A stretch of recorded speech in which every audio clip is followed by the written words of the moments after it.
오늘 날씨는 좀 시원한데요. 예, 지난주에 날씨가 참 더웠었죠.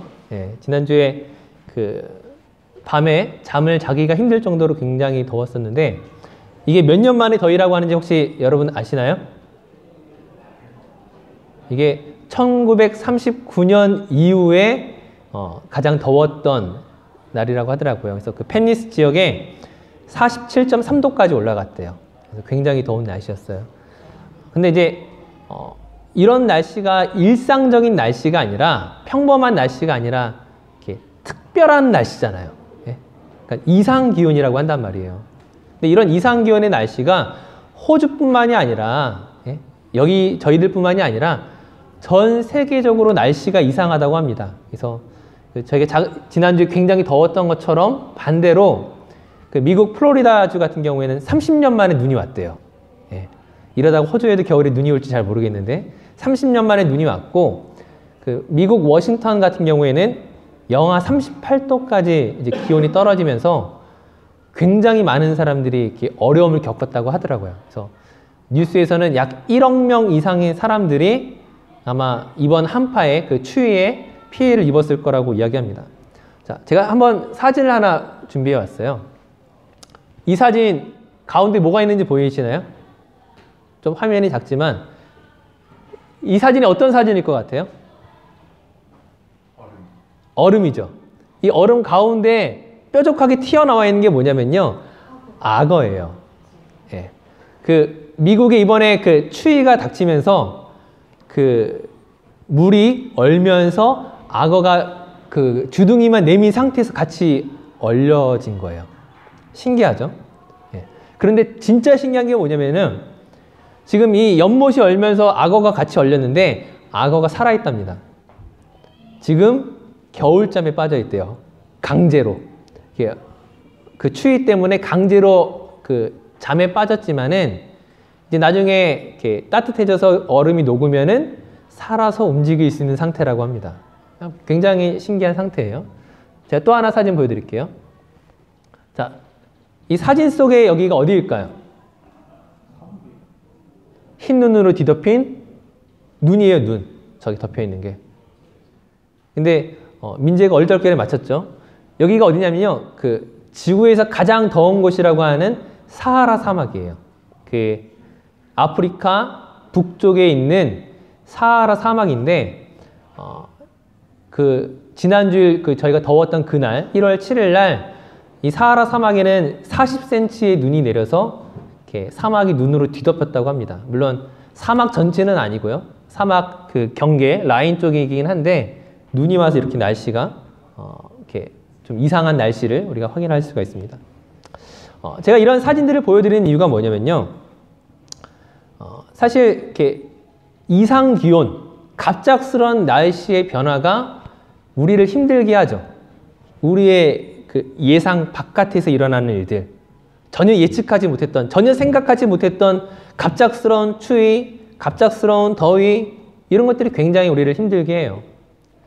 제가 처음에 호주에 왔을 때 그 호주 온 지 얼마 안 돼서 어떤 분이 그런 이야기를 하더라고요. 이 호주는, 이 시드니는 하루에 4계절이 있다라는 거예요. 예? 봄, 여름, 가을, 겨울을 다 만날 수 있다라는 거예요. 그래서 그 말의 의미를 그분에게 이야기 듣고 일주일이 지나기 전에 깨닫게 됐어요. 그날 아침에 날씨가 굉장히 맑았는데 갑자기 오후에 우박이 떨어지고 저녁에 비가 오고 또 다시 따뜻해지고 뭐 굉장히 이상한 날씨를 발견할 수 있었습니다. 사실 이제 이번 주에 저희가 소년부 캠프를 가는데 지금은 선생님들이 하나같이 걱정이에요. 날씨가 그날 40도까지 올라간다고 하는데 과연 우리 어떻게 하느냐. 작년에도 너무 그 더위 때문에 너무 힘들었는데 우리 어떻게 하냐. 막 이제 그런 이야기를 하는데 이럴 때는 사실 바라는 게 있죠. 이 일기예보가 틀리기를. 예? 지금 스마트폰으로 딱 보면 20일 날 날씨 뭐 39도, 40도 이야기하지만 이게 틀리기를 기대하지만 일상의 경우로 돌아가면은 이렇게 틀리기 시작하면 뭔가 내가 예측했던 것, 예상했던 것이 안 맞기 시작하면 굉장히 스트레스를 받습니다. 그러니까 사람들은 익숙한 것을 좋아해요. 물론 우리들 가운데서는 좀 새로운 것들에 도전하는 것을 좋아하는 사람도 있겠지만 그것은 굉장히 드문 경우고요. 그리고 설령 도전하는 것을 좋아한다 하더라도 그 결과가 손해뿐이라면, 어려운 것뿐이라면, 힘든 것뿐이라면 내가 당연히 피해볼 수밖에 없다고 생각한다면 도전할 수가 없는 거죠. 내가 이 새로운 것들을 도전을 해서 무언가 좋은 결과를 얻을 수 있다. 그런 것들이 예상이 돼야만 뭔가 도전도 하는 것이지, 우리가 그 결과에 대해서 부정적인 것만 있다면, 네거티브한 것만 있다면 아마 그 일에 나설 사람이 없을 것입니다. 자, 이 서론을 왜 이렇게 이야기하냐면은 미래의 결과가 굉장히 좋지 않을 것을 알면서도 막상 그 길을 걸어가는 사람들이 있다고요. 어떤 사람들 중에서요? 믿음의 사람들 중에서요. 네. 자, 다시 한번 정리해 볼게요.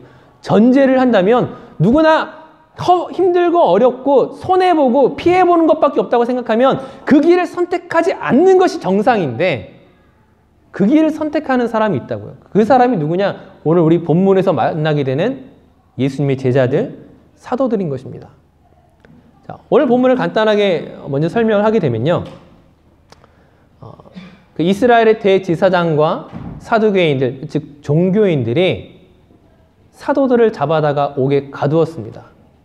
옥에 가두어서 이제 공회, 이제 이스라엘 원로들과 장로들과 이제 리더에 있는 사람들이 모이는 산헤드린 공회라는 것을 열게 돼요. 왜냐하면 이 사도들을 심판하기 위해서, 이 사도들을 처형하기 위해서 회의를 소집하게 됩니다. 옥에 가둔 상태에서. 자, 근데 문제는 무엇이냐? 옥에 갇힌 상태에서 이 회의를 소집했는데 주의 사자가 나타나 옥문을 열어버리게 됩니다. 그래서 사도들이 감옥에서 다 탈출하게 되는 거예요. 다 탈출하고 난 다음에 이제 그날 하루가 지나서 산헤드린 공회에서 자, 우리 이제 그 예수의 제자들, 베드로와 요한과 야고보와 이 사람들 불러다가 우리가 이 사람들 처형하자, 심판하자 이야기를 했는데 막상 감옥으로 사람을 보냈는데 어떻게 돼요? 아무도 없는 거죠. 분명히 감옥 바깥에는 지키는 사람들이 서 있는데 아무도 이 감옥 문을 나가는 경우가 없는데 안에 있어야 사도들이 보이지 않는 거예요. 제자들이 보이지 않는 거예요. 그러니까 당황하는 거예요. 이게 어찌된 일이냐. 이게 어찌된 일이냐. 근데 그때 어떤 사람들이 와서 소식을 전합니다. 그 보이지 않는 사도들이, 예수님의 제자들이 지금 예루살렘 성전에서 말씀을 전하고 있다는 거예요. 우리가 오늘 본문을 읽었지만 주의 사자가 사도들을 감옥에서 꺼낸 다음에 무엇을 명령합니까? 너희 잘 숨어 있어라 말하지 않아요. 어디 도망가 있어라 말하지 않아요. 너희는 성전으로 가서 주의 말씀을 전하라. 사실 이것이 이해가 되는 명령입니까? 지금 감옥에 갇혀 있다가 풀어줬으면 빨리 도망가라고 해야 되는데, 숨어 있으라고 해야 되는데, 많은 사람들이 모여있는 성전으로 가서 복음의 말씀을 전하라고 이야기하는 거예요. 근데 사도들이 순종해요. 자, 어찌되었든 이제 그 소식을 듣고 사람들을 보내서 사도들을 다시 잡아옵니다. 즉, 기적의 방법을 통하여서 풀려났던 제자들이 다시금 붙잡혀온 상황 속이에요. 그럼 우리가 이제 질문해야 되는 것이 무엇이냐? 그러면 하나님께서 주의 사자를 보내서, 천사를 보내서 그들을 풀어주었던 그 기적은 무엇을 위해 있느냐 하는 거예요. 도망갈 것도 아니고 숨을 것도 아니고 어차피 또다시 잡혀올 기적이라면 그 기적이 왜 필요했느냐는 것이죠. 왜 필요했을까요? 그 이유를 우리가 이제 살펴보려고 하는 것입니다. 자, 먼저 우리가 주의 사자가 사도들에게 명령했던 것들을 다시 한번 좀 찾아보겠습니다. 본문 19절, 20절 말씀을 한번 보겠습니다. 네. 자, 본문 19절, 20절 말씀 제가 읽어볼게요. 주의 사자가 밤에 옥문을 열고 끌어내어 이르되 가서 성전에 서서 이 생명의 말씀을 다 백성에게 말하라 하매. 자, 이 20절 명령에서 세 가지의 짧은 명령이 있습니다. 어떤 게 있죠?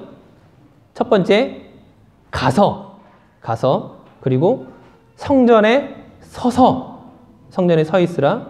그리고 세 번째는 말하라. 이렇게 있습니다. 가서 성전에 서서 이 생명의 말씀을 다 백성에게 말하라. 주의 사자가 내린 명령이었어요. 자, 이 명령이 앞서 말씀드렸던, 오늘 말씀을 시작하면서 처음에 이야기했던 사람들의 일반적인 생각과는 반대되는 명령이죠. 예? 자, 감옥에서 나왔습니다. 가라! 어디로 가야 되겠어요?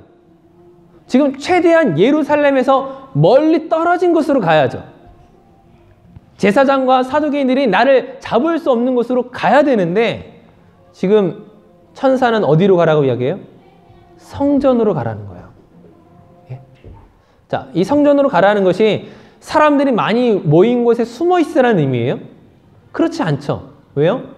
성전에 서서 스탠딩 하라고요.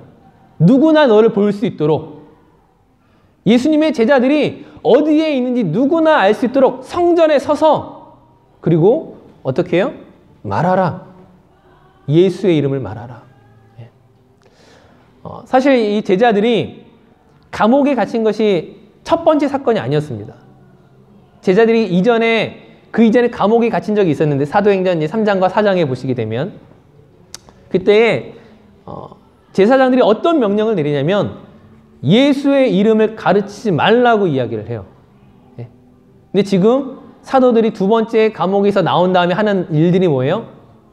예수의 이름을 말하는 거죠. 예.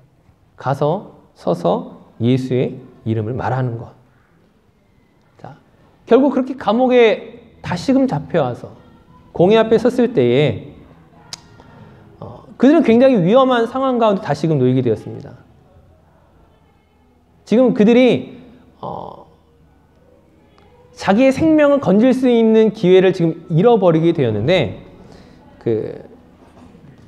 말씀해 보시게 되면, 자,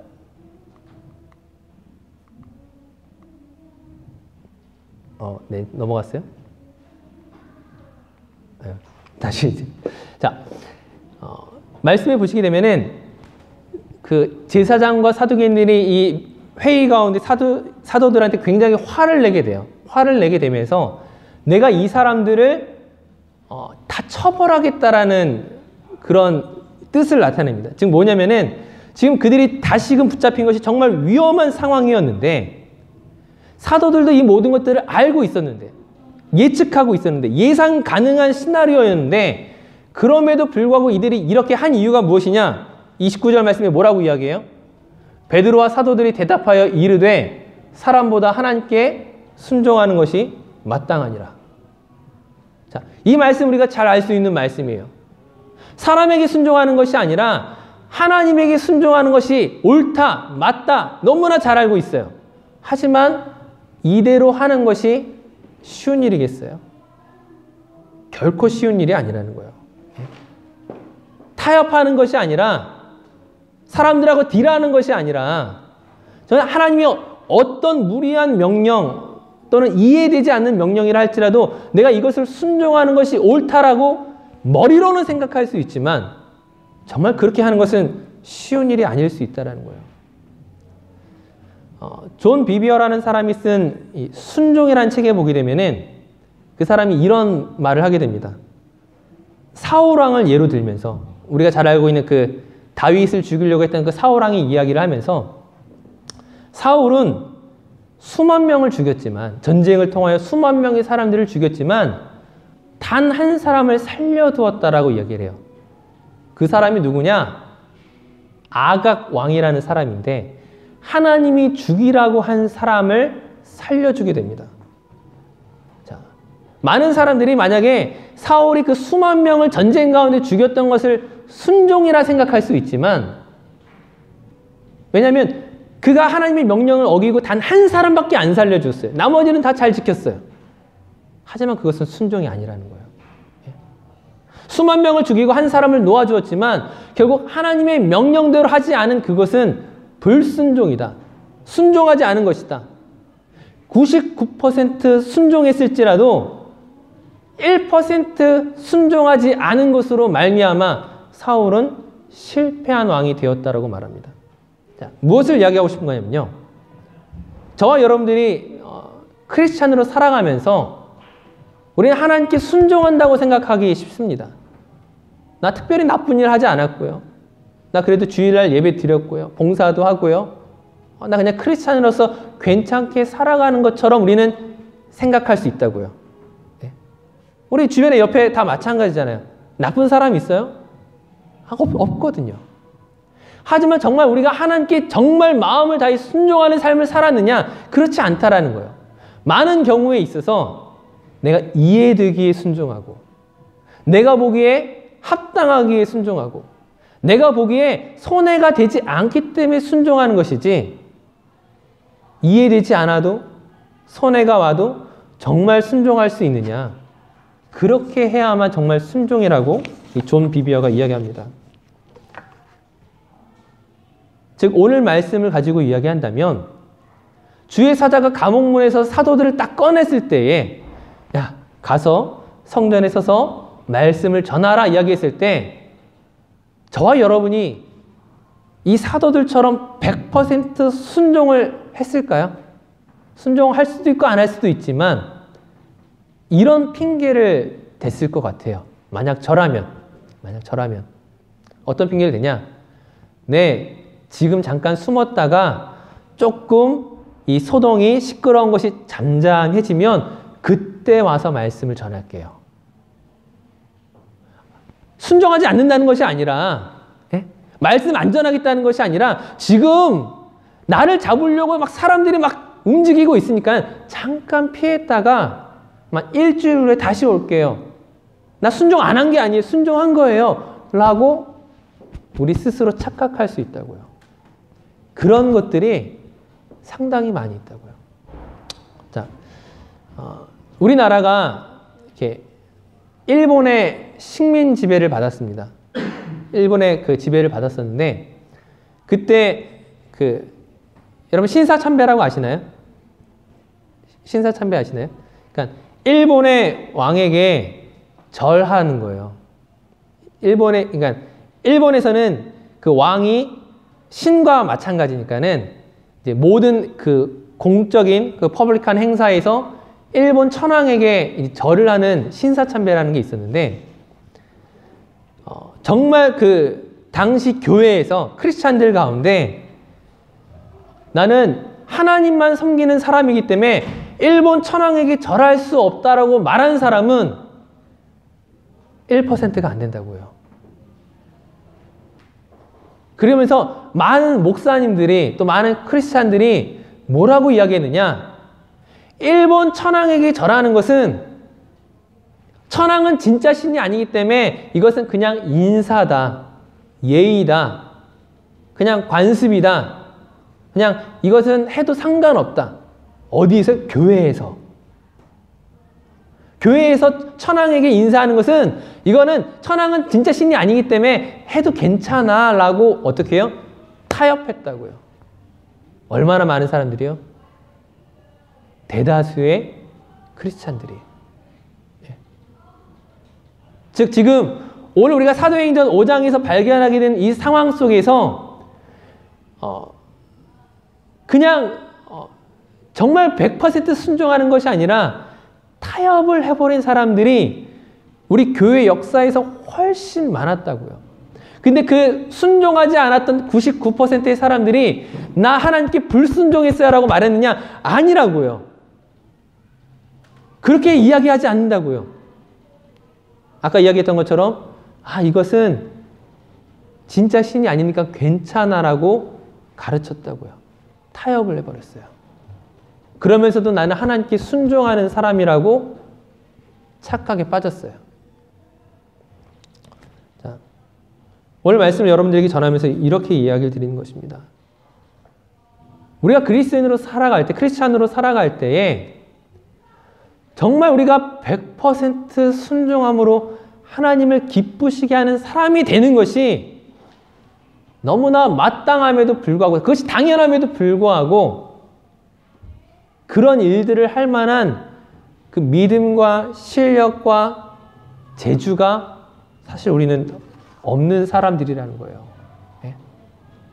그러니까 사도들은 특별했기 때문에 이렇게 믿음을 지켰고, 우리나라 그 기독교 역사에서 99%의 사람들은 신사참배를 한 것은 믿음의 레벨의 차이느냐, 그걸 말하고 싶은 것이 아니라는 거예요. 예? 하나님은 모든 사람이 사실은 그렇게 쓰러질 수밖에 없는 연약한 사람이라는 것을 아시고 계시지만, 그러나 이 사도들의 이 기적을 통하여서 그러나 하나님이 정말 원하시는 것이 어떤 것인지를 말씀을 통하여 우리에게 보여주시고 계시는 거예요. 사실 너희가 감옥에서 나왔을 때 도망가고 싶은 거, 그것이 너희들의 본능이요, 너희들의 마음이라는 거 다 알고 있지만, 그러나 이 기적을 통하여, 그 첫 번째 기적을 통하여 사도들이 그 감옥에서 나올 수 있게 하신 그 하나님이 언제든지 너희를 구원하실 수 있다는 것들을 먼저 증명하시고 난 이후에, 하지만 너희가 도망가지 말고 말씀을 전하는 것으로 나가라고 지금 이야기를 하시는 거예요.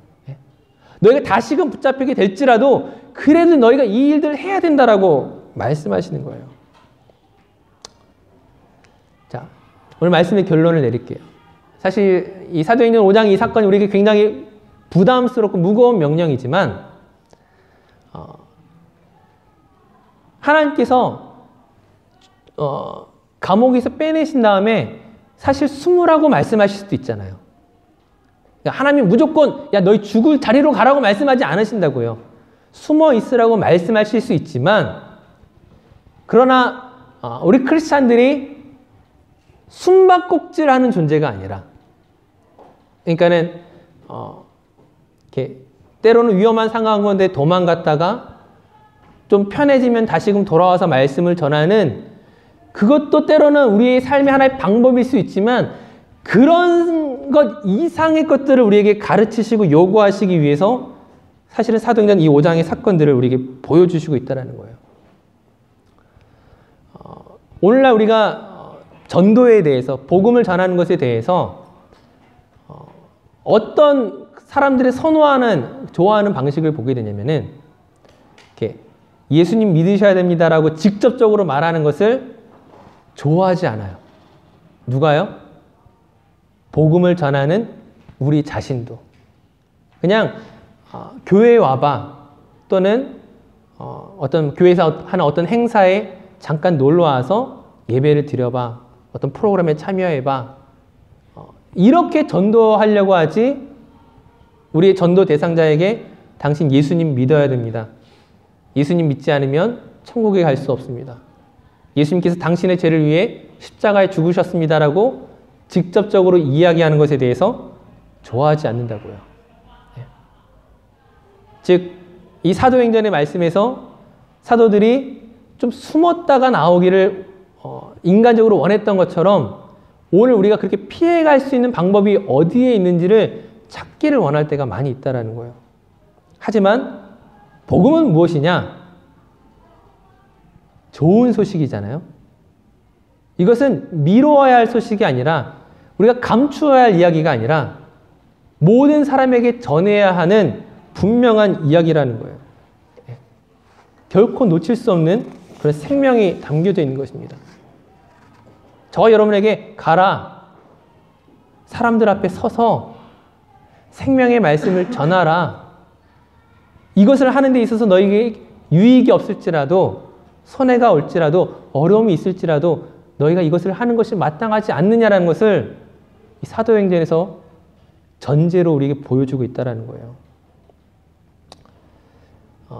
제가 예전에 사도행전 설교를 하면서 계속 여러분들에게 전도의 삶을 살아야 한다고 말씀을 드렸었는데, 막상 이제 시간이 지나고 1년, 2년이 지나고 제 자신을 돌아봐도 어느덧 우리는 현실에, 오늘 우리의 삶에 그냥 안주해 있는, 머물러 있는 그런 상태를 많이 보게 됩니다.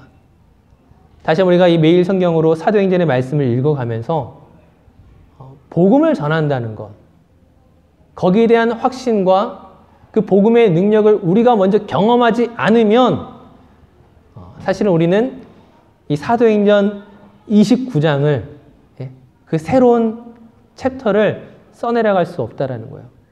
바라기는 저와 여러분이 복음을 미루는 것이 아니라 숨바꼭질하는 것이 아니라 숨는 것이 아니라 핑계대는 것이 아니라 정말 말 그대로 순종할 수 있는 하나님께 순종하는 것이 그 무엇보다 중요한 것임을 우리 스스로 확신하는 저 여러분들 되었으면 좋겠습니다. 기도하겠습니다.